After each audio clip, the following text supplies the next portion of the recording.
everyone. I'm Dr. Pam Maragliano-Muniz, and I'm thrilled to be with you to share my practice inspiration of the cost of not investing in your team. Unfortunately, it was pretty costly for me, and I'm excited to share that information with you. So hopefully you can learn from my mistakes instead of replicating them. I'm a board certified prosthodontist in Salem, Massachusetts. I'm also the chief editor for Dental Economics magazine and a chief development officer for Sellerens Consulting Group. So let's just jump right in. Today we're going to discuss the fact that, unfortunately, it's just true, that patients are not healthier with traditional systems. And so we're going to talk about a system that I employed in my practice that has been, I hate the phrase game changer, but it's been a game changer. So I'm really thrilled to share that with you. And I know we're in the middle of a staffing shortage and it can be really frustrating as a practice owner, but you need to have the right team in place. And if you don't have a team that aligns with your goals, core values, vision, and mission, then you'll never see your practice dreams come to life.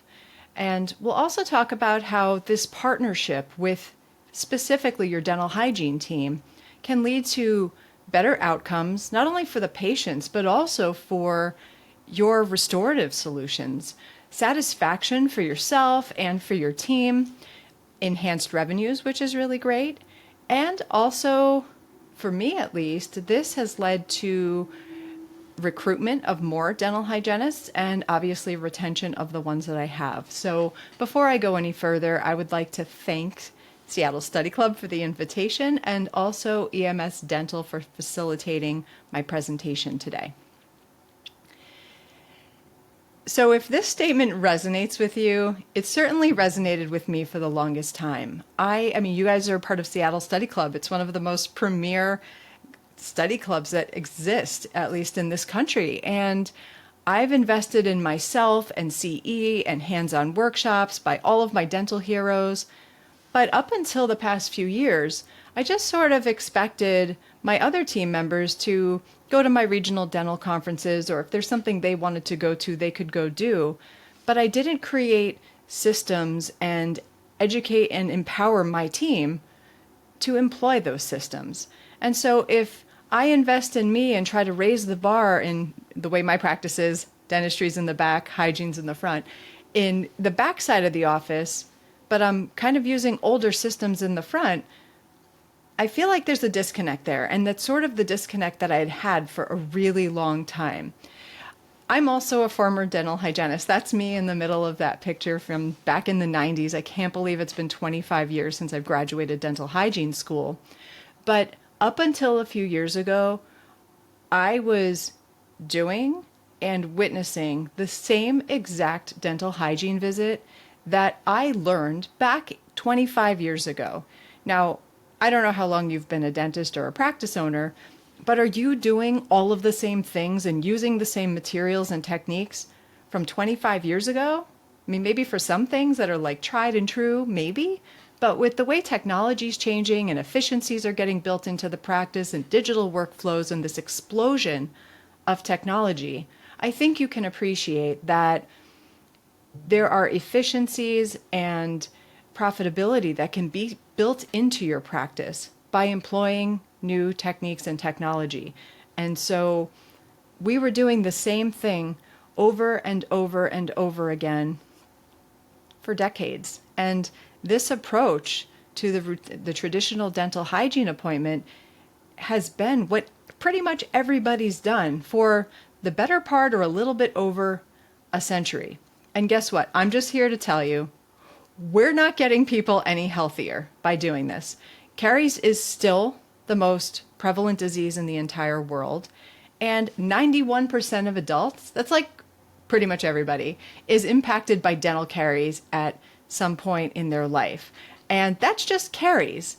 Perio statistics are also pretty terrible. But back in 2012, I conducted a chart review in my practice, and I had a lot of findings. But one finding that I had in particular was that nearly 75% of my patients were classified as high risk, and nearly equal amounts of patients were classified as moderate risk and extreme risk. And I really didn't identify any low risk patients. So I could see in my practice, and these stats still hold true in my current practice, the need is there from a caries perspective. Globally, from a perio perspective, upwards of 50% of people are impacted by periodontal disease. That's like 1 in 2 people. That's a lot of people. In the United States, about 50% of Americans over age 30 have some form of periodontitis. Now, the older I get, the younger that seems, and that stat seems crazy to me, but the fact is, it's true. And 75% of all adults have gingivitis. So that tells me that we are not getting our patients healthier, and we have a lot to do. We now know that the link between oral health and systemic health is extremely strong. So strong that there are currently 57 systemic diseases that are linked to poor oral health. And I'm sure more will be discovered as we're even speaking today. So again, the need is there. And it's not even that the need is there, the urgency is there, because we have to get our patients healthier so then we can get them their physical health healthier as well. So there's a lot we can do and a lot we should do, in my opinion, for our patients. Now, I'll tell you, we're kind of set up for failure a little bit. Back when I was in dental hygiene school, I was sort of taught that what the patient does every day at home is actually more important than what we do in our own clinical appointments. So I feel like I went into my dental hygiene career almost feeling a little devalued. And I know that wasn't the intention of my teachers, but that's sort of what we were told. And so if I'm taught, well, what you do at home is more important than what I do here, why would I think, or why would I ever feel empowered to take my patient's health to the next level and feel responsible for their health? But the fact of the matter is, as much as I hate this statement, it's sort of true. And the reason is science states that we're only able to remove 50% of biofilm is removed in critical areas, and we are unable, physically unable, to remove biofilm by traditional scaling and rubber cup polishing. We're not getting our patients healthier by using traditional methods.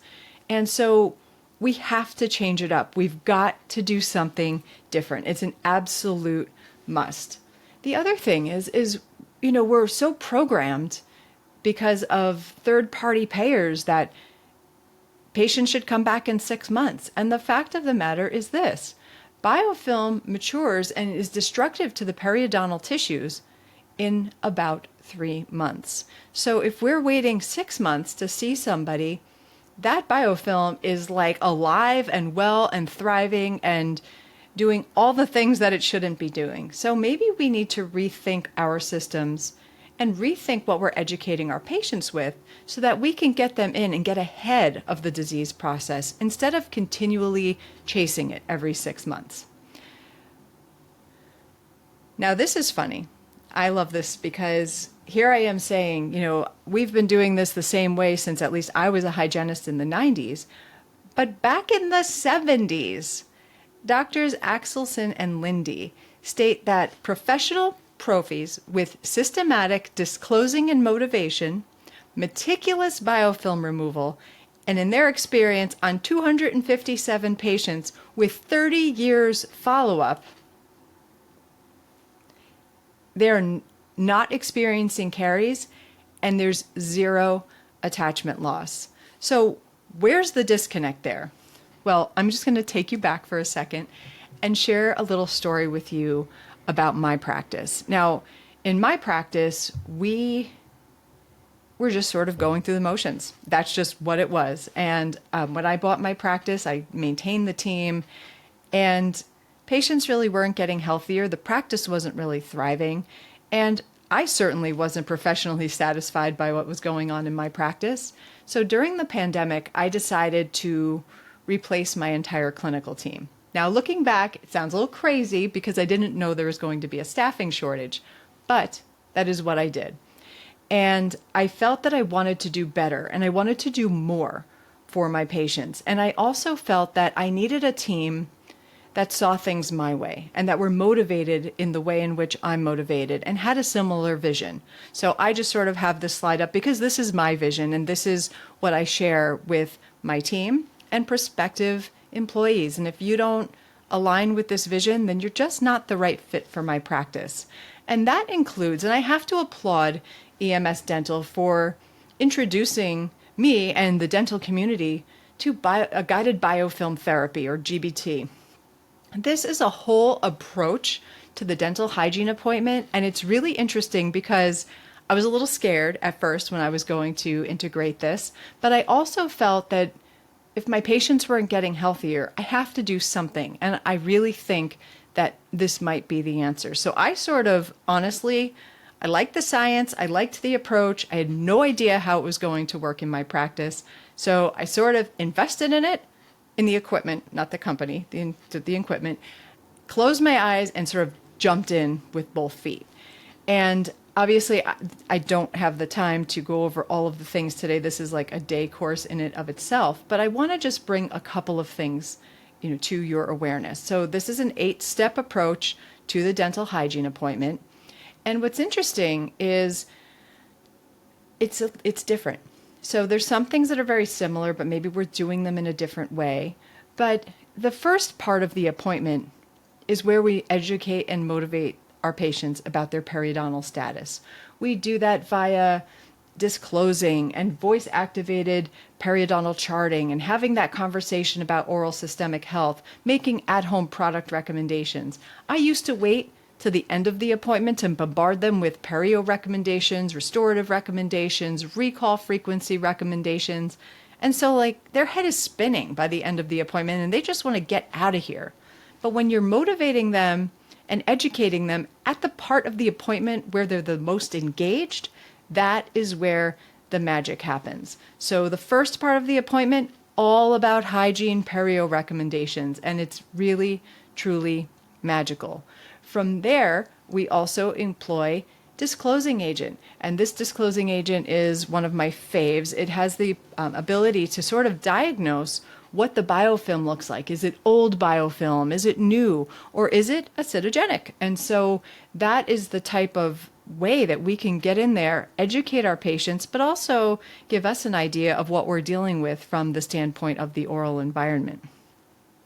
The next part of the appointment is the therapeutic part of the appointment, where education's been done, home care recommendations are done. Now it's time to remove biofilm, remove calculus, and that's done without having to have lots of conversation while you're trying to do this. And this is part of this is equipment. This is important to have as part of the system. This is not, just get a air polisher and call it a day, or just get a Piezon and you'll be fine.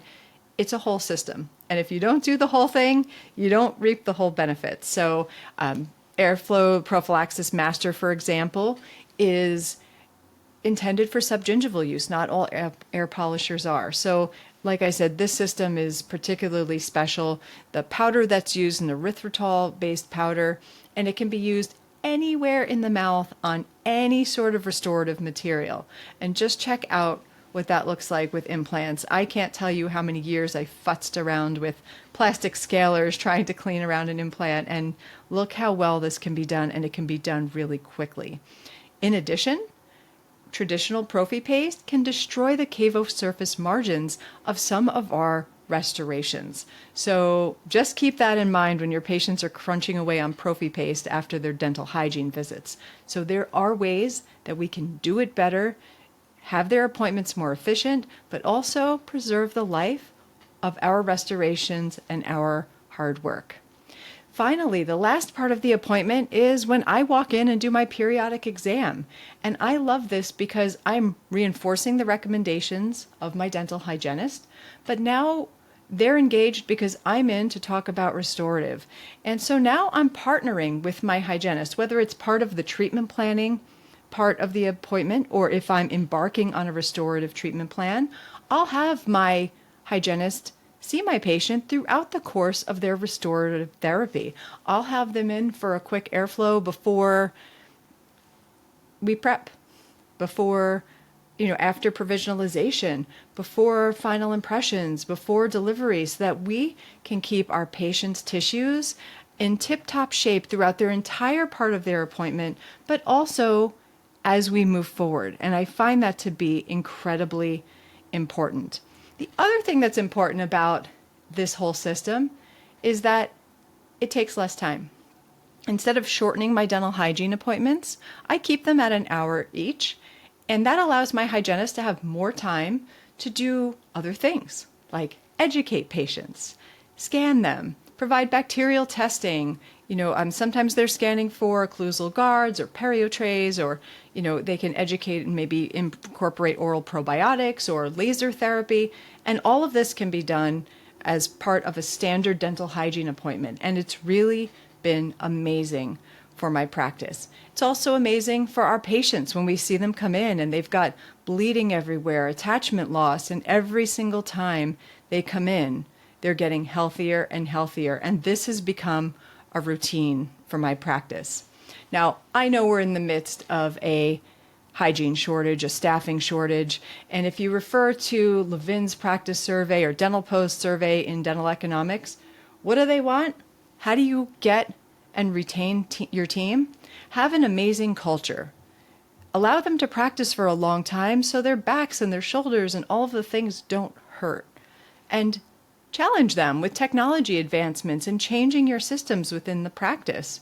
It's satisfying for everybody, and I know that the wage requests of team members right now have never been greater. And so you can't give them money. It's just not fiscally sustainable to give them money that doesn't exist. So you need to employ systems that will support the requests of your team, whether it's via bonus systems or increased hourly wages. Now, I'm going to share with you a little story here. I told you I was the captain of a sinking ship for many, many years. And so this is what my hygiene revenues looked like back in 2019. I employed this system in 2020, and I replaced my whole clinical team, as I said. As we all know, we were all closed for a long time, so I don't really waste your time with 2020 numbers. But when I changed hygienists, same hours, same everything, one hygienist who was really periodontally motivated and really motivated about health was able to increase revenues by $84,000. So while, yes, I didn't have to, I wanted to bring in new technology, and I need to get this hygienist who was very motivated up to speed on this technology. She's now a trainer of this technology. She believes in it so much. But within 3 years, here we are in 2022, I had to hire another hygienist. And now in 2023, I'm up to 4 dental hygienists, and we're looking at quadrupling our 2019 revenues. And so that is so exciting for me, and it allows me to support these wage requests of my team and allows me to treat my patients better and do more for them. And so I find that my hygienist, there's no turning back. They will never leave my practice to go to an office where they will practice traditional methods ever again. That will never happen. And thankfully, there's not many offices in my area that employ this type of system. And so thankfully, that will help to facilitate retention of my team. And obviously, I have actually 2 hygienists waiting to join me if I ever can open up more time for them. And so that's very rewarding for me, extremely special for my practice. And I think it all starts with your vision and making sure you find a team that aligns with your core values. And then challenge them, just as we challenge ourselves to be the best dentist that we can be. Challenge your team to be the best hygienist, assistant, office manager, front desk that they can be by bringing in new systems, bringing in new technologies, challenging them. It's always really exciting when things go very well. So if you don't, you'll be like me in 2019 earlier, and it can be extremely costly to your practice. So there are ways that we can increase our revenues by doing the best thing that we can do for our patients and coincidentally for our team and our practices. So with that, I thank you so much for this whirlwind that we've had together. And if you have any questions or you'd like to reach me, I look forward to hearing from you. Thank you very much.